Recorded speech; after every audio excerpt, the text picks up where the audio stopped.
सर्वांना मनापासून नवीन वर्षाच्या हार्दिक शुभेच्छा.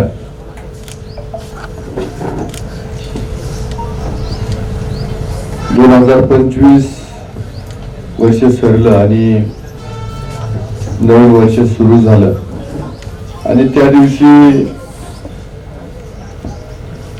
आपल्या सर्वांचे सन्मित्र स्नेही शुभम आमरे यांचं बळीराजा मिल्क प्रोडक्ट्स या उद्योगाचा विस्तार होतोय त्यासाठी सर्वांनी टाळ्या वाजवून त्याचं स्वागत. या कार्यक्रमाचे अध्यक्ष आदरणीय पर्वतराव नायकवाडी, त्याचबरोबर आवर्जून शुभमला आशीर्वाद देण्यासाठी उपस्थित असणारे शुभमचे मामा नवनाथ जाधव साहेब, त्याचबरोबर संतोषजी आमरे, वसंतराव धुमाळ, सुरेशजी नवले, जालिंदरजी बोडके, अशोकराव आहेर, निलेश आमरे, तुकाराम रेवगडे, श्रीधर कोळकर, सोमनाथ आहेर, विवेक आमरे, दिनेश आहेर, योगेश आमरे, ज्ञानेश्वर आहेर, महाले परिवार, सुनील आमरे, तुकाराम वागचोरे, बोडके, दिनेश, अनिल गोरडे, सुभाष आहेर, त्याचबरोबर जालिंदरजी बोडके, सुशांत आरोटे, सुनील पुंडे, सर्वच सगळ्यांची नावं घेणं शक्य आहे पण वेळेअभावी नामोल्लेख टाळतोय, परंतु तुम्ही सगळे माझ्या हृदयात आहेत. खरं तर शुभम हा एक सरळ गुणी पोरगा की म्हणजे संस्कार लहानपणापासून जसे होतात तशी मुलं घडतात, त्यातला एक सुसंस्कारक्षम जो आहे तो शुभम आहे. म्हणजे ज्याला राष्ट्रहित कळतं, शेतकऱ्याचं हित कळतं, माणसांचं हित कळतं आणि त्यातून एक एक पाऊल पुढे टाकण्याचं काम त्याने केलं.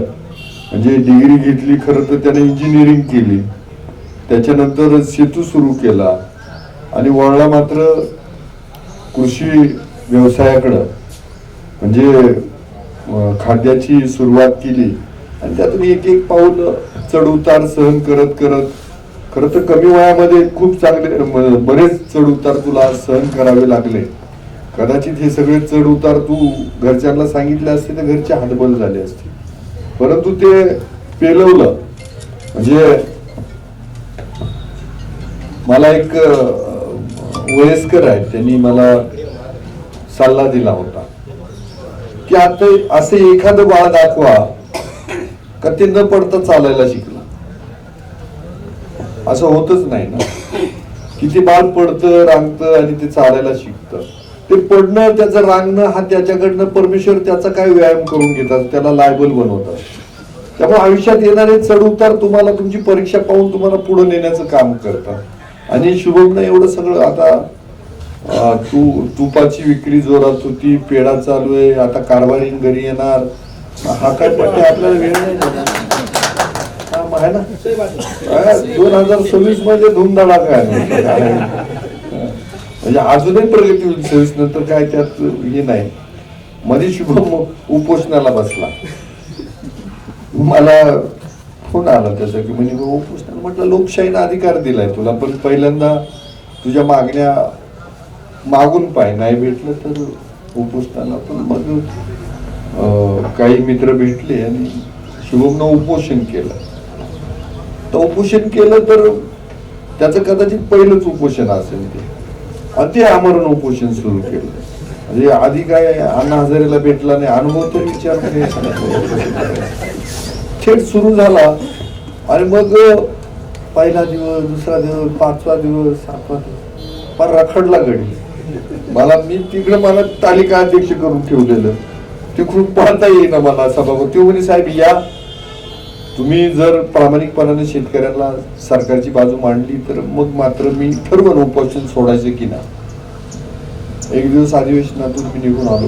एक जो रात्रीचा प्रसंग तो इतका भारी की 9-10च्या दरम्यान त्याच्या बहिणीचा फोन आला आणि म्हणे साहेब तुम्ही प्रश्न सोडवणार आहे का नाही. म्हटलं अरे माझ्या हातात आहे तेवढं मी नक्की सभागृहात ते प्रश्न मारते. म्हणजे शुभमची तब्येत खालवली ती रडायला लागली. मी म्हटलं ताई आजचा दिवस फक्त पाय मला उद्या सभागृहात जाऊ दे. आणि सभागृहातून मी न सांगता माझे 2-3 तास बसलो आणि न सांगता मी सभागृहातून गायब झालो. म्हणजे मी येत होतो, मागून फोन येत होते की साहेब तुम्ही कुठे आहे. मी संबंधितांना सांगत होतो की अध्यक्ष महोदयांना सांगा की मी काही कारणास्तव मला अपरिहार्य यावं लागलं, इथं आलो. तेवढ्याही सगळ्या परिस्थितीमध्ये राजकारणात काही जण काय संधीची वाटच पाहतात का आप कसा घेत आहे. म्हणजे ज्यांनी कधीच आपलं काम केलं नाही ना ते तेवढ्या बाबतीत पुढे येते. त्यांनी म्हणजे आता या सापडलं ते याचा तडाखाच करू. पण त्या परिस्थितीत शुभमला नीट बोलता येत नव्हतं. शुभमनं सांगितलं की आमदार साहेब आपली बाजू सभागृहात मांडली, तुम्ही याचं राजकारण घालू नका. नाही तर सुरू झाले तो गडी बायावर सारून बिरून म्हणे आता याची भांडीच पाडायची. आता मी डोक्याचं आलो तर शेवटी सरकारचा प्रतिनिधी म्हटलं शांततेने घ्यावं लागेल. आणि त्यानंतर शुभमनं दुसऱ्या दिवशी उपोषण, मला वाटतं पालकमंत्री आले आणि त्यानंतर उपोषण नाही त्याच्याकडं खातं होतं त्यावेळेला दुग्ध विकासचं. आणि त्यानंतर शेतकऱ्याला पण सरकारनं मदत केली. पण एवढी चिवट चिगाटी एखादा म्हटला असतं अरे देऊ सोडून आता एवढे हाल व्हायला लागले जवळ करायचं बरं बरं नाही अशी शांत ऐकती. म्हणजे तो पहा कसा मोबाईल वरती काय काम तुला मदत तुला म्हणतो तो माग पाहतो. शाळेत भारीच असणार मारतो काम सांगितलं का माग पाहतात. तर असं सगळं शुभम म्हणजे शेतकऱ्यांसाठी झटतोय. शेतकरी नेत्यांबरोबर त्यांनी राजू शेट्टींबरोबर खूप चांगलं काम केलं. एवढ्या कमी वयामध्ये एवढी उभारी घेणं एवढं सोपं नाही. आणि आज तू व्यवसायात आलाय, मला खरोखर तुझं मनोमन म्हणजे आज मी तुझं तेवढंच वाक्य कट करून टाकायला लावणार. कारण मी काही झालं तरी भेसळ करणार. म्हणजे यातून मोठा संदेश आहे हा. नाहीतर काय लुबाडायला बसले चालेल. युरिया टाक काय जामकं काय. तू काल पण एकानं तर नवीनच शोध लावला म्हणे आता दुधाचा चहा प्यायचा आणि शहरात दूध प्यायचं बंद करा. अरे जर तुम्ही असं सांगायला लागलो तुम्ही त्याच्यापेक्षा भेसळ थांबवा ना. जर दूध प्यायचं बंद केलं तर मग शेतकऱ्याचं काय होणार. असं आपणच जर म्हणायला लागलो का नाही दुधाचा चहा ठीक आहे आरोग्यासाठी घातक असेल नका. परंतु जर शेतीमालाला बाजार भेटला पाहिजे, दूध व्यवसायाला दूध हा जोडधंदा आहे, तो आता मुख्य धंदा झालाय. कारण 6 महिने पावसाळा आणि अशात एक कोणतं पीक येणार आहे.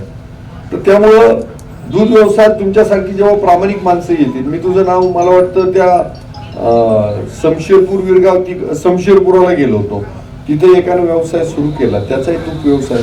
तर त्याला म्हटलं तुमच्याकडे काय होतं जेव्हा मोठा व्यवसाय होतो ना तर तो त्या याच्यात गुंतला जातो. सगळेच नाही पण काही जण मग ते जेवढी मागणी त्याचा पुरवठा होत नाही अन्न प्रलोभनाला बळी पडतो. पण छोटे व्यावसायिक ते प्रामाणिकपणाने काम करताय आणि त्यातून तुम्ही मोठे व्यावसायिक होणार आहे. म्हणजे उद्याचं भविष्य तुमचं खूप ब्राईट आहे, तुम्हाला खूप मोठं भविष्य आहे आणि त्यासाठी तुम्हाला मी मनापासून शुभेच्छा देतो. बाकी एवढी सगळी मंडळी तुझ्यावरती प्रेम करते, शेतकऱ्यांचा पण विश्वास तू संपादन केलेला आहे आणि म्हणून तू उभारी घेतोय. तर परत एकदा सर्व उपस्थितांच्या वतीनं संपूर्ण तालुक्याच्या वतीनं ह्या सगळ्या मित्रपरिवाराच्या वतीनं तुला खूप साऱ्या तुझ्या व्यवसायासाठी आरोग्यासाठी खूप साऱ्या शुभेच्छा देतो. नक्कीच व्यवसाय करता करता तू स्वतःच्या परिवाराची पण काळजी घेशील. आणि आता तर काय परत एकदा मागाशी एका पट्ट्यानं आता शुभेच्छा देऊन टाकल्या लग्नाच्या. लग्न असा लांब बिंब काही धरू नको त्या लोणी बिनीला, इकडं जवळ जर आम्हाला यायला असं लांब धरलं तर मग शेवटी आहे बा आमचा न्याय काय जास्तीत जास्त लोकांपर्यंत पोहोचायचं आहे की नाही. आणि मग जर तालुक्यात 10 लग्न याच्या लग्नाच्या दिवशी असेल तर मी म्हणणार 10 पहिली करतो. शुभम कधी भेटणार आहे तो आपला. तुला जर वाटत असेल की लग्नाला यावं तर तुला एक तर लग्न इकडं आणावं लागलं तर संध्याकाळी आपल्या याच्यानुसार करावं लागेल. त्यामुळं सगळं आता मावशी आहे तिथे बघ ते ऐकती कान लावून आता, त्यामुळे निर्णय होणार आहे. तर जास्तीचा वेळ नाही घेत. नवीन वर्ष सगळ्यांना बरेच कार्यक्रम आहेत, बरेच पाहुणे आलेले आहेत. तसं काय प्रोटोकॉल वगैरे नाही. त्यांना बोलायचं असेल तर नक्की बोलायला संधी द्या त्यांना. परत एकदा तुला व्यवसायासाठी आणि सर्वांना नवीन वर्षाच्या शुभेच्छा देतो आणि थांबतो. जय हिंद, जय महाराष्ट्र. धन्यवाद. साई दृष्टी नेत्रसेवा चष्माघर अकोले शहरातील सर्व अत्याधुनिक सुविधा उपलब्ध असलेले एकमेव अद्ययावत शोरूम म्हणजेच साई दृष्टी नेत्रसेवा चष्माघर. आमच्याकडे Titan, Fastrack, Puma, Oakley, Velocity, CK, Ray Ban, ID, Vogue, Police, Stepper, Scott, Carrera, Tommy Hilfiger, Killer, Crizal, Zeiss, Prime, Bronzer, Yash, Bausch and Lomb, Johnson and Johnson, Alcon आदी कंपन्यांच्या फ्रेम्स, सनग्लासेस, लेन्सेस व कॉन्टॅक्ट लेन्सेस योग्य दरात उपलब्ध. तसेच Titan company लेन्सेसचे एकमेव अधिकृत विक्रेते. आता अकोल्यात प्रथमच ऑटो मशीनद्वारे चष्म्याची रोबोटिक फिटिंग. प्रोग्रेसिव्ह चष्म्यासाठी डोळ्यांचे व चष्म्याचे अचूक मोजमाप करण्यासाठी जाईस कंपनीचे सॉफ्टवेअर असलेला ॲपल कंपनीचा टॅब. तज्ज्ञ ऑप्टोमेट्रिस्टकडून कॉम्प्युटरद्वारे डोळ्यांची मोफत तपासणी, डोळ्यांची मायक्रोस्कोपिक तपासणी, काच बिंदूचे अचूक निदान करण्यासाठी डिजिटल टोनोपेनद्वारे डोळ्यांचे इंट्राऑक्युलर प्रेशर मोजणे, पॅकीमीटरद्वारे बुबुळाची जाडी मोजणे, कॉन्टॅक्ट लेन्सेसच्या अचूकतेसाठी कॅरेटोमीटरद्वारे बुबुळाचं मोजमाप करणे आदी अत्याधुनिक सुविधा उपलब्ध असलेले अकोले शहरातील एकमेव चष्माघर. आपल्या अनमोल डोळ्यांच्या समस्येसाठी बिर्ला आय हॉस्पिटल नाशिक यांच्या माध्यमातून तज्ज्ञ डॉक्टर दर गुरुवारी सकाळी 10:30 ते 3:30 पर्यंत साई दृष्टी नेत्रसेवा चष्माघर इथे उपलब्ध राहतील. आमचा पत्ता साई दृष्टी नेत्रसेवा चष्माघर, अकोले बसस्थानकाच्या मागील बाजूस, जय महाराष्ट्र हॉटेलच्या पाठीमागे, अकोले, तालुका अकोले, जिल्हा अहमदनगर. संपर्क 91 36 52 93 93.